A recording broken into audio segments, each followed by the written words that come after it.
নমস্কার, শুরু করছি আজকে চতুর্থ স্তম্ভ। আমি ইন্দ্রাণী। উই ওয়ান্ট জাস্টিস, কিন্তু জাস্টিস তো একটা ধারণা।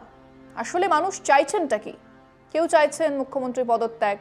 যারা সেই রাতে রাত দখলে স্লোগান নিয়ে রাস্তায় এসে দাঁড়িয়েছিলেন তারা বলছেন আমরা দোষীদের চরম শাস্তি চাইছি। চাপে পড়ে মুখে কুলুপ মেরে থাকা লোকজন মনে করছে সরকার পড়ল বলে তারা জাগিয়ে উঠেছেন, ছাড়বো না, লড়াই চাই ইত্যাদি স্লোগান নিয়ে। আজীবন কেন্দ্রীয় সরকারের নির্দেশ মেনে জো হুজুরি করা চাকরেরা হঠাৎ চে গুয়েভারা, বাধা দিলে বাঁধবে লড়াই, তাদেরও লড়াইয়ের ইচ্ছে।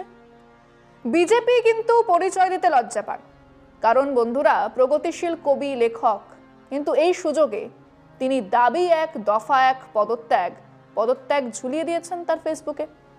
সিপিএম দল চাইছে স্বাস্থ্যমন্ত্রী, পুলিশ মন্ত্রী পদত্যাগ, ব্র্যাকেটে দোষীদের শাস্তি। বিজেপির সাফ কথা, নাথিং লেস নাথিং মোর, মমতার পদত্যাগ চাই, দোষীদের শাস্তি ইত্যাদি চাইতে গেলে তো সিবিআই দফতরে যেতে হবে। আরজি করে ডাক্তারদের দাবি পুলিশ কমিশনার পদত্যাগ করুন, যতক্ষণ না ওনারা সুরক্ষিত মনে করছেন নিজেদেরকে ততক্ষণ ওনারা কাজে যোগ দেবেন না। কলকাতা পুলিশের দাবি ফেক নিউজ ছড়াবেন না। মমতা ব্যানার্জির দাবি দোষীর ফাঁসি চাই। অভিষেক বন্দ্যোপাধ্যায়ের দাবি সন্দীপ ঘোষের গ্রেফতারি। এবং এই সব কিছুই ওই এক ধর্ষণ আর হত্যাকে ঘিরে। দিন যাচ্ছে, মানুষ অধৈর্য হয়ে পড়ছে। যত দিন যাচ্ছে তত মানুষের মনে হচ্ছে কিছু একটা তলায় তলায় হচ্ছে, যা তারা জানতে পারছেন না, তাদের জানানো হচ্ছে না। এবং এই অদ্ভুত তাড়াতাড়ি গড়ে ওঠা মানুষের এক বিরাট অংশের মধ্যে উত্তেজনার আগুনে আঁচ পোয়াচ্ছে সিংহভাগ মিডিয়া, সংবাদ মাধ্যম। টিআরপি মে জবরদস্ত উছাল, তাদের একটা অংশ রোজ এই উত্তেজনার উনুনটাকে জ্বালিয়ে রাখতে চায়। রাবণের চিতার মতো তাদেরও কিছু একটা চাই, রোজ জ্বালানি চাই। সকালবেলায় রিপোর্টার্স মিটিংয়ে তাদের সম্পাদকের হুঙ্কার, নতুন কি, এক্সক্লুসিভ কি, স্কুপ কি, ব্রেকিং কি। তিলোত্তমার বাড়িতে রান্নার লোকটার ইন্টারভিউ চাই, তার ড্রাইভারের ইন্টারভিউ, নতুন খবর চাই। যে মেয়েটা প্রাথমিক তদন্তের রিপোর্ট অনুযায়ী অন্তত 30 মিনিট নরকের জ্বালা সহ্য করে মারা গেছে, সে এখন সংবাদ মাধ্যমের টিআরপির বিষয়, ইউটিউবারদের কন্টেন্ট, এবং সেটাও কোনো এমন আলোচনা নয়, এমন বিষয়ের উত্থাপন নয় যা আমাদেরকে ঋদ্ধ করে, আমাদের মনন চেতনায় এক জঘন্য সামাজিক অপরাধকে নিয়ে নতুন করে ভাবতে সাহায্য করে। আলোচনা কি নিয়ে হচ্ছে? হেডলাইনগুলো দেখুন। দেখুন আমাদের চ্যানেলে চাদর বদলের রহস্য, কে নিয়ে গেল মৃতার ভ্যানিটি ব্যাগ, কেন ঢুকলেন সন্দীপে অপারেশন থিয়েটারে, কোথায় গেলেন আরজি করের প্রেমিক প্রেমিকা। গোটাটাই চিতপুরের যাত্রাপালার থেকেও নিম্নমানের ক্যাপশন। কোনো একজন মহিলা ডাক্তার কোনো একজনকে ফোন করে জানাচ্ছে যে আসলে কি হয়েছিল, আসলে কারা জড়িত, আসলে কোন ষড়যন্ত্র চলছে, এবং তাকে ধ্রুব সত্য ধরে নিয়েই মেঠো তদন্ত শুরু হয়ে যাচ্ছে বিভিন্ন চ্যানেলে। ফিরছে একটা বিরতির পর, সঙ্গে থাকুন। সেদিন একটা চ্যানেলে দেখলাম, ইউটিউব চ্যানেল, কোন লেভেলে নোংরামিটা পৌঁছেছে ভাবুন একবার। সেই চ্যানেলে অনলাইন প্ল্যানচেট হচ্ছে। ধর্ষিতা মৃতার আত্মা এসে বলে যাচ্ছে যে তাকে ওই সেমিনার রুমে খুন করা হয়নি। অ্যাঙ্কার উত্তেজিত, বলছে দেখলেন ধর্ষিতা ওখানে ধর্ষিতাই হননি, অন্য কোথাও খুন করে তাকে ফেলে রেখে দেওয়া হয়েছে। হাজার হাজার লোক দেখছেন, কমেন্টস করছেন। যাক, অবশেষে জানা গেল সত্যিটা। গভীর রাতে মদ খেয়ে বাইক চালিয়ে মরতে বসা এক পাবলিক, যিনি এই পুলিশকে ধরেই শাস্তি এড়িয়েছেন, তিনিও প্রশ্ন করছেন, রাতে পোস্টমর্টম হয়? সূর্য ডোবার পরে পোস্টমর্টম হয়? অত চিল্লানোর কি আছে? সামান্য খোঁজ নিলেই তো হয়, কেন হবে না? কোন আইনে বাধা আছে? কিছু বললেই বলা হচ্ছে মৃতার মা বাবা বলেছেন। এক জননী যিনি সদ্য তাদের একমাত্র সন্তানকে হারিয়েছেন, তাকে বিরক্ত করা হচ্ছে প্রতিদিন। তাদের প্রতিটি কথাকে স্ক্যানারের তলায় রেখে মাপা হচ্ছে। এক বয়স্কা মহিলা, 70 মহিলা বলেছেন যে মেয়েটির পা 90 ডিগ্রি অ্যাঙ্গেলে রাখা ছিল। উঠে এলো পেলভিক বোন ভাঙার তত্ত্ব। কেউ এতটুকু সময় দিতে রাজি নন। প্রতি মুহূর্তে ব্রেকিং নিউজ সম্ভব নয়, তাই বানাও। বাপের জন্মে শুনিনি যার গলার স্বর বলে এক ফোন কনভারসেশনকে চালানো হচ্ছে, তা চালানোর আগে তাদেরকে জিজ্ঞেস করা হলো না। যখন জিজ্ঞেস করা হলো তারা বললেন আমরা এটা জানি না, এটা কি আপনার গলা? মৃতার বাবা বলছেন সে তো আপনারা বলছেন, আমি তো বলিনি। হ্যাঁ, এনআইকে ঠিক এ কথাই তিনি বলেছেন, কিন্তু সবাই এতক্ষণে জানেন যে সেদিন হাসপাতালের এক অ্যাসিস্ট্যান্ট সুপার 3 বার ফোন করেছিলেন। প্রথম 2 বার বলতেই রাজি হননি মেয়েটির কি হয়েছে। দেখুন প্রথমবার কি বলেছিলেন সেই আরজিকরের স্বাস্থ্যকর্মী, দেখুন দেখুন তিনি বলছেন আপনার মেয়ে খুব অসুস্থ, তাড়াতাড়ি আসুন, দেখুন সত্যি বলছেন না। এই নির্বোধ চরম অসংবেদনশীল অ্যাঙ্কার জানেন না যে 7 সকালে মেয়েটির বাবা মাকে সেই সত্যিটা বলায় কোথায় বাধা ছিল। কি বলতেন? আপনাদের মেয়ে উলঙ্গ হয়ে ধর্ষিতা হয়ে 16টা ক্ষতচিহ্ন নিয়ে মৃত পড়ে আছে, এটা বলতেন? কেউ বলে? এবং সবচেয়ে বড় কথা হচ্ছে কে বলছে তাও জানা নেই, কাকে বলছে তিনি বলছেন আমি জানি না। আরো মজার কথা হলো ওই চ্যানেলেই মাত্র 3 দিন আগে প্রথম প্রশ্ন হলো কেন পুলিশ মৃতার বাড়িতে ফোন করে বলেছিল যে মেয়েটি আত্মহত্যা করেছে।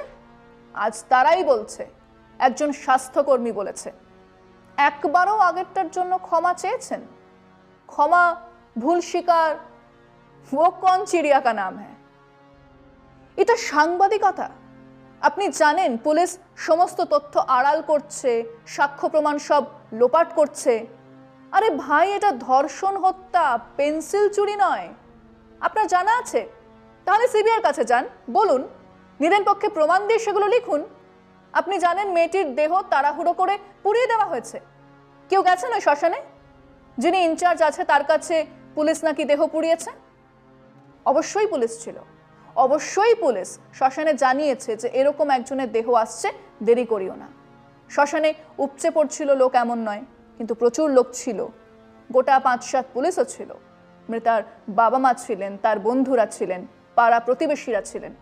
একজনও বলবে যে লাশ পুড়িয়ে দিল পুলিশ? কি চলছে এটা? কেন নবান্ন অভিযানের আগে এত পুলিশি ব্যবস্থা ছিল? কেন আরজি করে সেদিন রাতে ছিল না? নবান্ন অভিযান ছিল এটা নবান্ন চলোর ডাক, সেদিন আরজিকর চলোর ডাক ছিল নাকি? কিন্তু তারপরেও তো ছিলেন পুলিশ কর্মীরা, কর্ডন ভেঙে ঢুকেছে। পুলিশের কাছে এই খবর থাকা উচিত ছিল। অশান্তি হতে পারে তার জন্য আরো ব্যবস্থা থাকা জরুরি ছিল।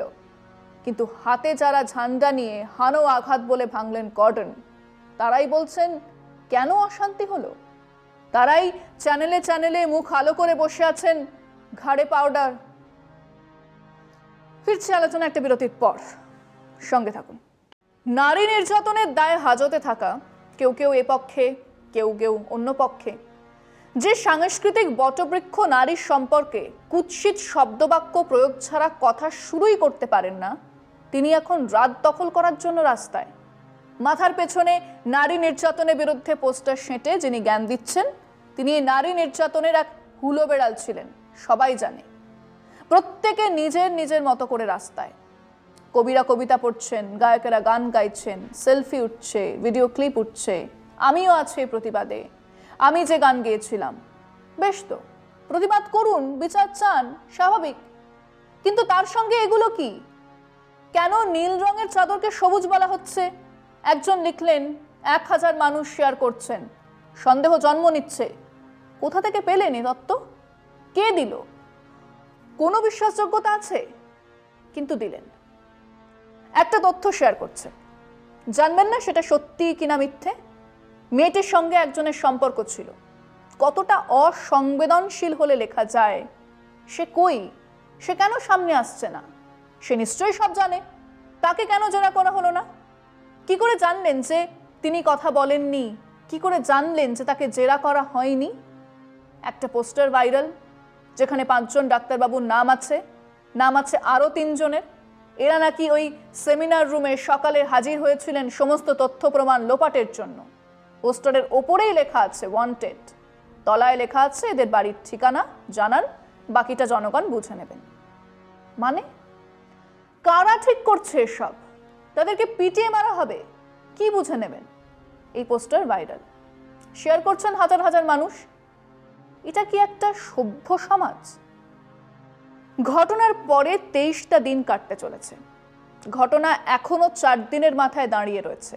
হার্ড ফ্যাক্ট যা আমরা জানতাম 12 তারিখে, আজও তার থেকে 1 কুচো বেশি জানি না। আপনাদের বলছি, একটু ভেবে দেখুন, এটা করা যায় কি না। কোনো তথ্য দেব না আমরা, কোনো গালগল্প শেয়ার করব না সমাজ মাধ্যমে। চাদরের রং লাল না নীল, আত্মা এলো না গেল, 51 ফিটের কতটা চাদর আর কতটায় লোকজন, কে ফোন করেছিল তার বাড়িতে, এরকম হাজার হাজার তথ্য পড়ে থাক। আমরা কেবল 3টে জিনিস লিখি, 3টে দাবি থাক আমাদের ফেসবুকে, সমাজ মাধ্যমে আর রাস্তায়। 1, এই ধর্ষণ খুনের বিচার চাই। 2, এর পেছনে যারা আছেন তাদের চিহ্নিত করুন। 3, ধর্ষণ, মহিলাদের ওপরে নির্যাতন নিয়ে সামাজিক সচেতনতা বাড়ান, লিঙ্গ সাম্য নিয়ে সিরিয়াস আলোচনা হোক। আমরা মূল দাবি থেকে সরেছি অনেকটা। 14 তারিখে যে পবিত্র ক্রোধ দেখেছি রাস্তায়, তার ওপরে আজ চড়া মেকআপ, তার ওপরে নোংরা দলীয় রাজনীতি। কোনো প্ল্যানচেট ছাড়াই স্পষ্ট দেখতে পাচ্ছি সেই সময়টা আমাদের তিলোত্তমা ক্ষতবিক্ষত হচ্ছে পশুর অধম এক মানুষের হাতে। যত দিন যাবে তত ওই ছবি অস্পষ্ট হবে, তত কম শোনা যাবে সেই শব্দগুলো যা এখনো ঘুম ভাঙিয়ে দিচ্ছে। আমরা মানুষ হিসেবে এই অন্যায়ের বিরুদ্ধে কথা বলছি, বিচার চাইছি, আর কিচ্ছু নয়। কিন্তু সেসবটাকে রেখে গোটা প্রতিবাদ আর আন্দোলনের বড় অংশই চলছে একটা মাত্র দাবিকে সামনে রেখে, মমতার পদত্যাগ। আচ্ছা, মুখ্যমন্ত্রীর পদত্যাগ করলেই সমস্যা মিটে যাবে? দোষী শাস্তি পাবে? ধর্ষণ বন্ধ হয়ে যাবে? আজ এখানেই শেষ করছি। শুভরাত্রি।